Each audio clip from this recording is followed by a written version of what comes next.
Welcome all of you to SST College of Arts and Commerce. This is SST Edupedia. Myself, Assistant Professor Sunetra Katekar. I am from Department of IT CS.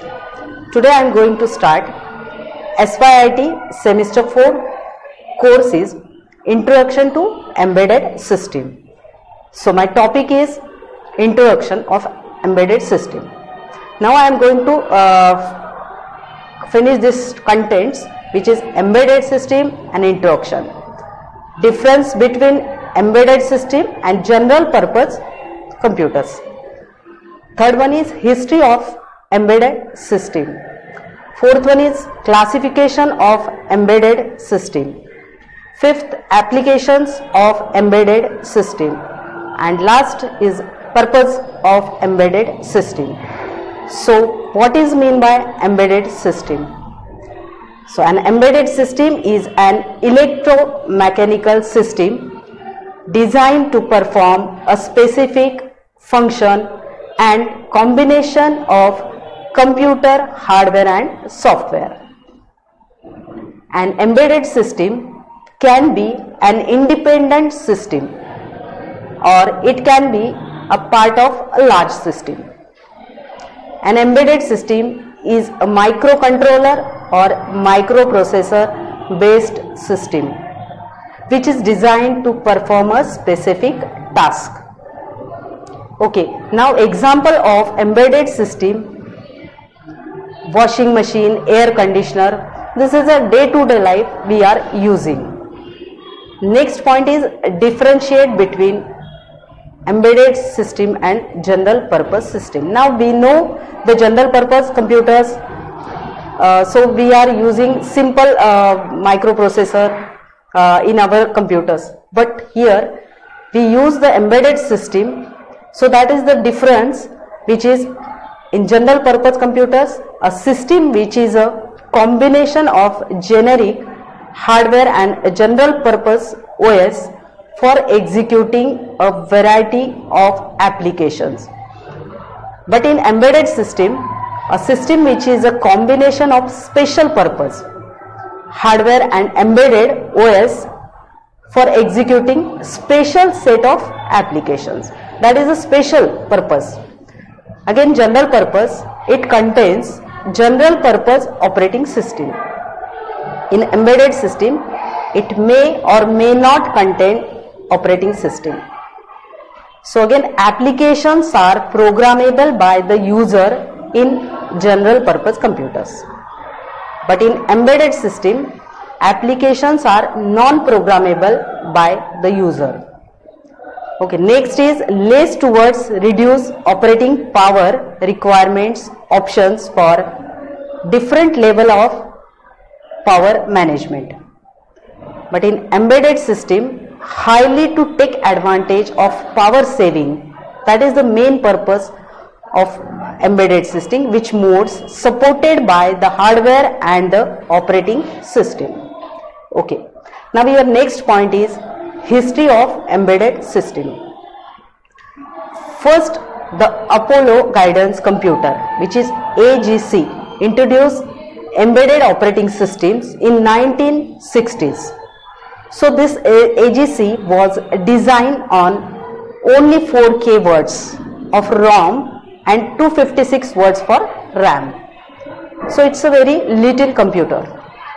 Next, the clock frequency of first microchip used in AGC was 1.024 megahertz and derived from 2.048 megahertz only. So the computing unit of AGC consists of only 11 instructions and 16-bit word logic. So nowadays it's a very popular our embedded system. Next point is classification of embedded system. So there are 4 points, mainly 4 points which we discussed in classification. So first one is on generation. Means this classification in 4 ways different generations. So first this generation, which is the embedded system, were built around 8-bit microprocessor like 8085 and 4-bit microcontroller. So simple in hardware circuit and software developed in assembly code. So that is the example of digital telephone keypads.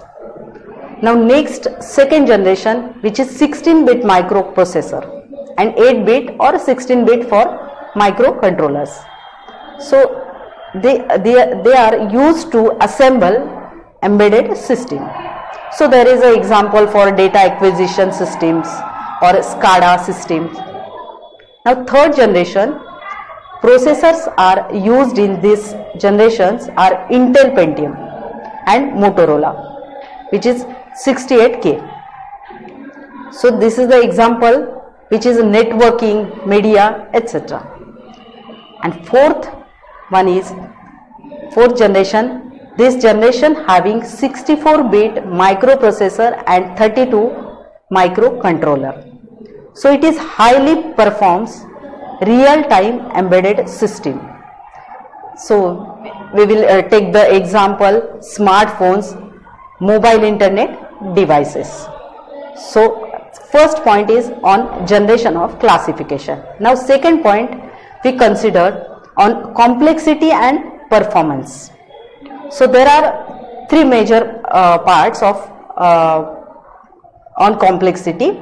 So in small scale embedded system built around low performance and low cost 8 or 16-bit microprocessor or microcontroller.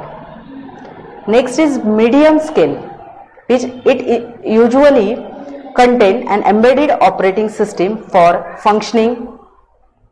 There are it uses in industrial machines.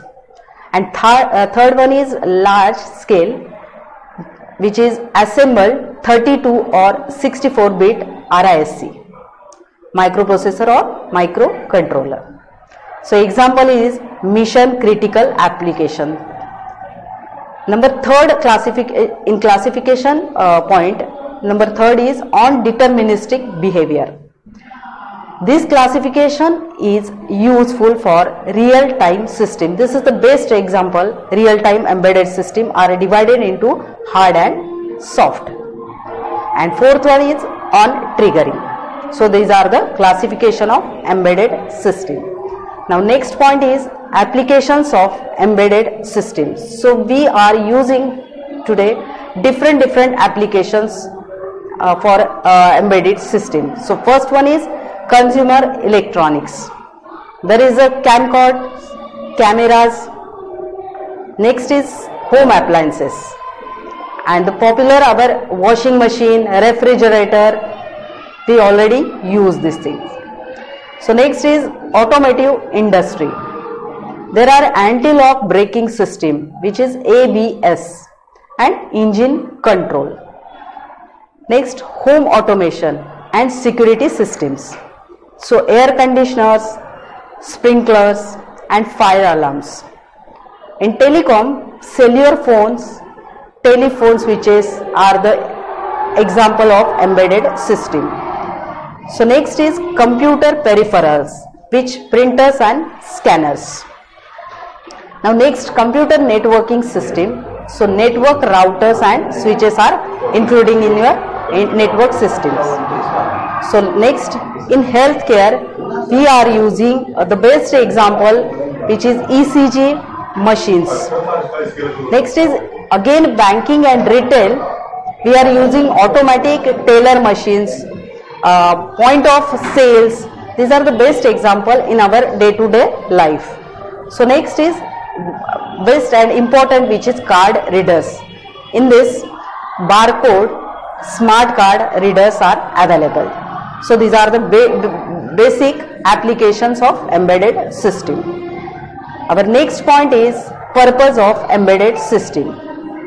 So first point of purpose is data collection, storage and representation. So a digital camera is an example of embedded system. So we are capturing images and then it's stored in the memory of our camera. Next, the captured image can also be presented to the used through a graphic LCD unit. Second point is data communication. Network hubs, routers, switches are the example of dedicated data transmission embedded system. So our next purpose is data signal processing. So what signal processing? It's a digital hearing aid is a typical example of an embedded system employing data processing. So here digital hearing aid improves the hearing capacity of hearing impaired person. So this is an important purpose of our embedded system. Now next is monitoring. Digital CRO, digital multimeters and logic analyzers are examples with monitoring functions. Next is controlling. So control air conditioner system used to control the room temperature to a specified limit is a typical example for control purpose. Next, sixth point is application specific user interface. So this is a popular application which is a mobile phone is an example of application specific user interface. In mobile phone, the user interface is provided through the keypad, system, speakers, vibrations, alert, etc. So there are our main motive of embedded system. So thank you very much.